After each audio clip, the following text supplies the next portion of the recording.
Sebenarnya sih aku datang ke tempat Chris tuh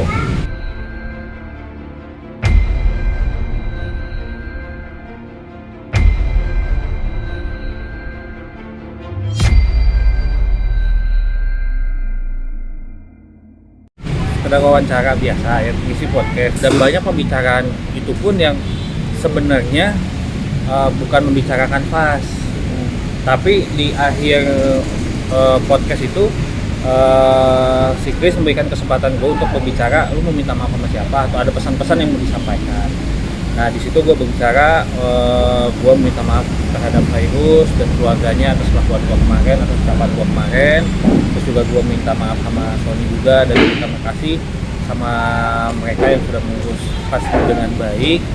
Nah di situ karena gue kangen, akhirnya keluarlah air mata gue pada saat itu kan, karena sangat kangen banget. Dan itu benar-benar gak ada settingan ataupun gak ada pansos sama sekali, karena banyak banget komen di Instagram, ada yang baik, ada yang enggak gitu kan, tentang adapun yang membicarakan gue tentang pansos, nggak apa-apa gue terima.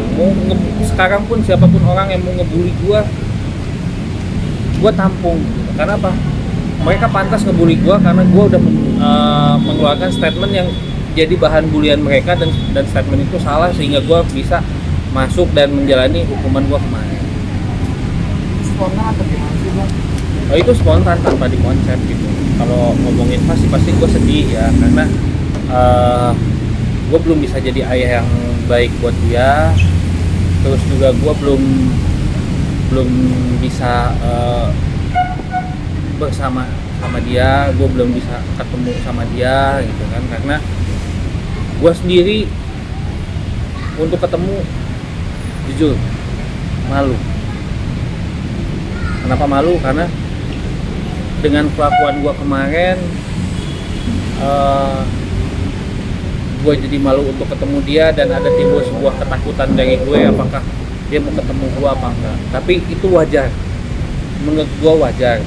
Kenapa? Karena orang kalau udah berbuat salah dengan orang itu kan pasti kita nggak diwajibkan orang itu mau menerima, nggak diharuskan orang itu mau menerima gue apa enggak gitu loh. Dan itu wajar banget. Kenapa? Karena yang gue hina itu ataupun yang gue pojokkan pada saat itu adalah ibu dari anak gue gitu.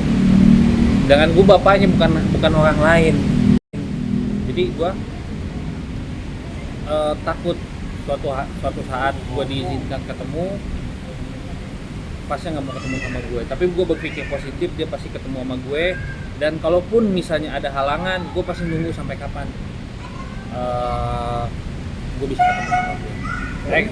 Ya gue bisa ketemu sama dia. Berarti udah berapa lama lu sampai nggak ketemu, dan komunikasi sejauh ini mungkin by phone atau video call atau apa itu dengan Pak? Kalau untuk by phone ataupun video call udah enggak ya, karena satu sisi gue nggak tahu nomor baru mereka, nomor lama gue juga udah nggak ada, itu udah ganti.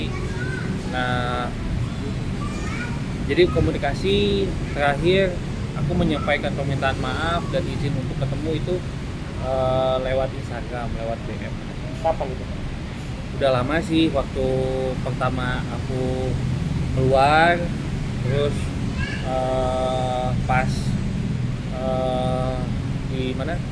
pas ulang tahun pada tanggal 2 April kan, bulan April ya, aku meminta maaf, mengucapkan selamat ulang tahun, sampai minta izin untuk ketemu itu. Bang, tadi kan Jawabannya apa? Gagal menjadi seorang ayah, mungkin banyak juga melewati perkembangan dari Fas ini nggak sih? Kan udah bisa ngaji, udah pintar banget gitu. Pasti, karena gini, perkembangan mas anak itu kan pada umur 3 tahun sampai 10 tahun menurut saya ya. Karena pada saat itulah anak masih lingkungannya masih di rumah. Begitu nanti ke SMP dia mulai sibuk dengan kegiatannya di luar, apalagi SMA lebih sibuk lagi, kuliah apalagi, ataupun nanti udah menikah ya udah, kita udah lepas gitu dengan anak itu. Nah pada momen-momen itulah gue nggak ada dan nggak hadir bersama dia. Makanya disitu gue nyesel gitu. Kenapa sih pada saat itu gue egois? Kenapa sih pada saat itu gue ngeluarin statement-statement yang benar-benar bikin sakit hati dia dan bikin gue jauh? Bukannya bikin gue ngambek, bukannya bikin gue deket, karena pada saat itu gue ngambek. Gali, tapi dari banyak hal itu, hal apa yang menurut Mas Gali itu paling fatal dulu yang dilakukan Mas Gali yang paling disesali lah? Paling sesali, gue pernah ngeluarin statement kalau gue pengen ketemu sama dia, gue harus tes DNA. Itu adalah hal yang sebenarnya tidak boleh diucapkan pada saat itu. Itu adalah bukti kemarahan gue dan keegoisan gue, karena pada saat itu banyak banget persepsi di luaran dan provokasi dari luar sehingga gue mencuat marah. Contoh deh, waktu itu ya sih sama Virus, karena gue pengen membagi hari kan, pembagian hari deh, misalnya gue Sabtu Minggu atau dia Senin sampai Jumat. Tapi pada saat itu emang belum bisa seperti itu, karena pas itu sekolah di dekat rumahnya, sedangkan rumah gue jauh gitu, jadi nggak mungkin untuk pembagian hari. Nah gue ngotot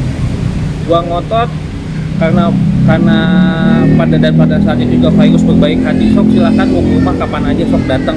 Nah gue nggak mau kan, karena gue menawarkan sesuatu itu tidak ada jalan temu yang akhirnya keluar pemberitaan kalau gue mau ngebut hak asuh kan pada saat itu. Jadi rame banget dan gue terprovokasi pada saat itu, yang akhirnya gue makin jauh.